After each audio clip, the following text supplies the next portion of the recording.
I chose this work for abstract excellence.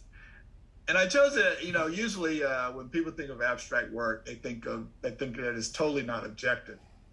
So I chose this because you recognize that is some kind of a rock formation, but it was the way the artist abstracted the forms that really intrigued me. The use of line and the use of edges, but you can tell that I wanted people, whenever I'm judging something, when I see a work like this, I want people to understand that although it's realistic to the eye, it's also an abstraction.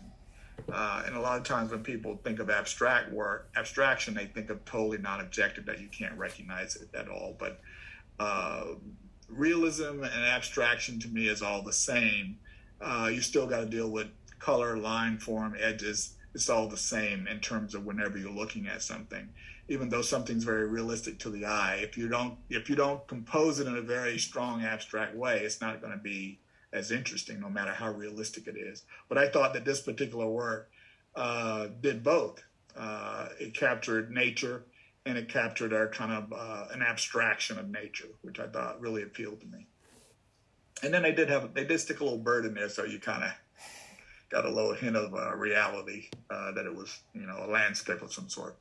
But I really chose it for the way the artist handled the abstract quality of it. Appealed to me a lot. Beautifully done. Thank you, Dean. This is Kris speaking. Are you able to hear me? Yes. Hi, Kris. Okay. Beautifully done. Hi. Okay. I actually really, I fell in love with this. It wasn't I want everybody to know it wasn't a big piece, but it was really powerful. It pulled me. It kept pulling me. Usually when I'm judging a show, I will look at a work, and then I will walk away, and then I will turn around and I will look at it again. And if it holds me, then there's something there. If it doesn't, then I usually move on. That's how I kind of judge a lot of times. If something grabs me, I want to see if it holds me, and this held me a lot. And I did that with everything I chose, because there's so much work when you're judging a show. There's so much work to look at. I have to look away and then turn around and look again. And if that work holds me, then it's gonna get an award. And then sometimes work does it, and sometimes work doesn't. It's just really interesting when you look at a large body of work. But this really had an unusual feel to it.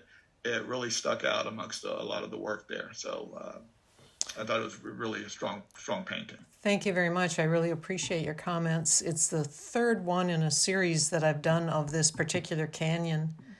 And I started out wanting to communicate the power and the almost sacred feeling of that canyon. But then when I looked back at my reference photos as a graphic designer, started to see, of course, the strong design qualities, and had a lot of fun cropping and finding little compositions within the compositions. And so I appreciate the fact that you